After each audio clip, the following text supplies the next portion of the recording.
আজকের রেসিপি হলো ক্ষীর কাটোরি বা ক্ষীরের বাটি। আশা করি আপনারা এর আগে অনেক ধরনের ডেজার্ট খেয়েছেন, কিন্তু একবার এই ডেজার্টটি বাড়িতে বানিয়ে দেখুন। এর স্বাদ সম্পূর্ণ আলাদা আর খেতেও হয় খুব মজাদার। বাই দ্য ওয়ে, আমি মৌ, আপনাদের সকলকে আমার চ্যানেলে স্বাগত। ক্ষীর কাটোরি বা ক্ষীরের বাটি তৈরি করার জন্য আমি প্রথমে গ্যাসে একটা পাত্র নিয়ে নিয়েছি। গ্যাস জ্বালিয়ে নিয়েছি, তাতে দিয়ে দিচ্ছি সামান্য পরিমাণে জল। এবার এতে দিয়ে দেবো দুধ। আমি এখানে 500 ফুল ক্রিম দুধ ব্যবহার করেছি। আপনি যদি আমার চ্যানেলে নতুন হন তাহলে দয়া করে আমার চ্যানেলটি সাবস্ক্রাইব করে নেবেন আর পাশে থাকা বেল আইকনটি প্রেস করে দেবেন। এবার দুধটাকে আমি ভালো করে ফুটিয়ে জাল দিয়ে নেব। দেখুন খুব ভালোভাবে দুধ ফুটিয়ে গিয়েছে। এবারে আমি গ্যাসের ফ্লেম কমিয়ে দেবো এবং দুধটাকে ধীরে ধীরে ফুটিয়ে কমিয়ে যেতে দেবো যতক্ষণ না দুধটা অর্ধেক হয়ে যায়। এবার অপর দিকে গ্যাসে আমি একটা কড়া নিয়ে নিয়েছি, তাতে আমি দিয়ে দিচ্ছি সামান্য পরিমাণে ঘি। ঘি গলে যাওয়া পর্যন্ত অপেক্ষা করব। ঘি গলে গেলে এটাকে ভালো করে কড়ায় স্প্রেড করে দেবো। এবার এতে দিয়ে দেবো আমি সিমুই। দিয়ে সিমুইটাকে নেড়ে চেড়ে ভালোভাবে ভেজে নেব। সিমুইটাকে ভালো করে নেড়ে চেড়ে নিচ্ছি। আমার চ্যানেলে আরও অনেক ডেজার্ট রেসিপি আছে, তার লিঙ্ক আমি ডেসক্রিপশনে দিয়ে দেবো, আপনারা চাইলে সেই ভিডিওগুলোও দেখতে পারেন। দেখুন খুব ভালো করে ভাজা হয়ে গিয়েছে। এবার এতে আমি কিছুটা পরিমাণে জল দিয়ে দেব। জল দিয়ে এটাকে মিশিয়ে নেব। এবার এতে আমি দিয়ে দেবো কনডেন্স মিল্ক। আমি কনডেন্স মিল্ক দিয়েছি, আপনারা দুধও ব্যবহার করতে পারেন। কনডেন্স মিল্কটাকে ভালোভাবে এর সাথে মিশিয়ে নিচ্ছি। আমি অল্প অল্প করে কনডেন্স মিল্ক দিচ্ছি এবং অল্প অল্প করে মেশাচ্ছি।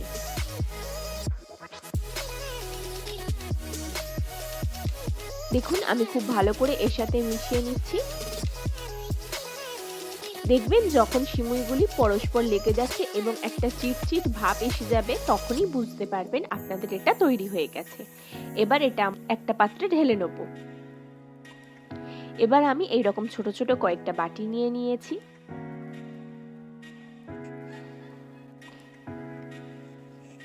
এবার আমি প্লাস্টিককে ছোট ছোট করে কেটে নিয়েছি, সেটাকে এই বাটির ওপর দিয়ে দিয়েছি। দিয়ে এই তৈরি করে রাখা সিমুইয়ের মিক্সচারটা এতে দিচ্ছি।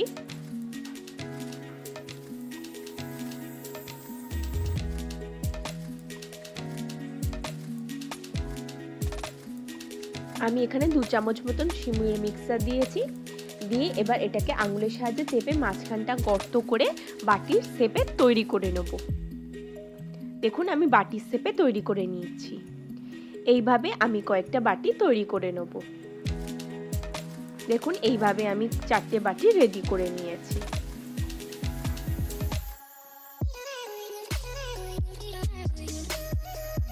দেখুন অপর দিকে দুধটা ফুটে ফুটে পরিমাণে একদম কমে গিয়েছে। এবার এতে আমি দিয়ে দেবো 1 চামচ আমুল গুঁড়ো দুধ। গুঁড়ো দুধ দিয়ে এটাকে ভালো করে মিশিয়ে নেব।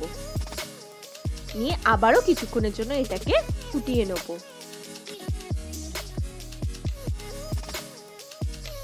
দেখুন 5-6 মিনিট পরে দুধটা একদম গাঢ় হয়ে গিয়েছে। এটাকে আমি একটুখানি নাড়িয়ে নিচ্ছি। এবার আমি এতে দিয়ে দেবো 1 চামচ মতন এলাচ গুঁড়ো। এলাচ গুঁড়ো দিয়ে এটাকে এর সাথে মিশিয়ে নেব। আর দিয়ে দেবো এতে আমি চিনি। চিনি দিয়ে এটাকে চিনিটাকেও ভালো করে এর সাথে মিশিয়ে নেব। আমি যে বাটিগুলো তৈরি করেছিলাম সেটাকে আমি 15 মিনিটের জন্য ফ্রিজে রেখে দিয়েছিলাম। দেখুন এটা খুব সুন্দরভাবে সেট হয়ে গিয়েছে এবং খুব সুন্দর বাটির শেপে তৈরি হয়ে গেছে।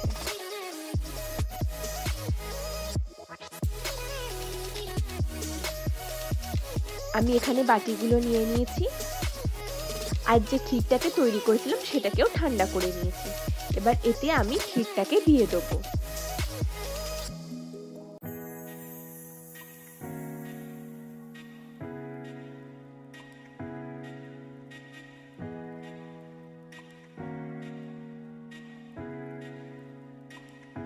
দেখুন আমি প্রতিটি বাটিতেই ক্ষীর করে দিচ্ছি।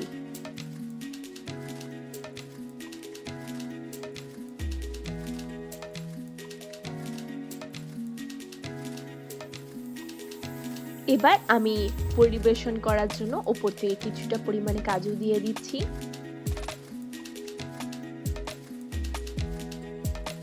দেখুন আমি প্রতিটাতেই কাজু দিয়ে দিচ্ছি।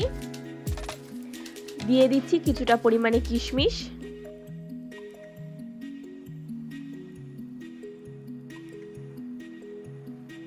আর দিয়ে দিচ্ছি পেস্তা।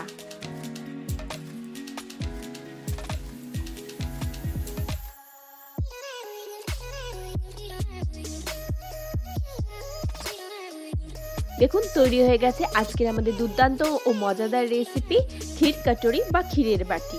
আপনারা অবশ্যই বাড়িতে একবার এই পদ্ধতিতে ক্ষীর কটরি বা ক্ষীর বাটি বানান এবং আত্মীয় স্বজনদের পরিবেশন করুন। সবারই খুব ভালো লাগবে।